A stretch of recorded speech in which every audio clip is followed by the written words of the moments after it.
मुख्तलिफ इलाकों में बूंदाबांदी होती रहेगी।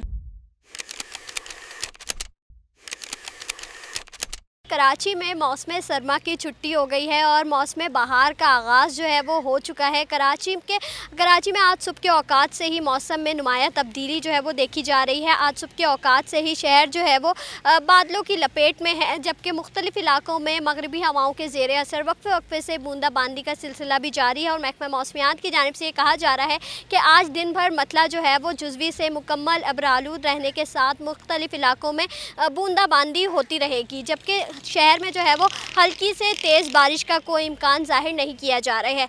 जबकि महकमा मौसमियात की जानिब से ये भी बताया जा रहा है कि शहर में कल भी मौसम जो है वो इसी तरह से खुशगवार रहेगा। इसी के साथ ही साथ जो है वो वक्फे वक्फे से कभी कभार जो है वो तेज़ हवाएं भी चल सकती हैं और आइंदा आने वाले दिनों में कराची का मौसम इसी तरह से जो है वो सुहाना रहने का इम्कान ज़ाहिर किया जा रहा है।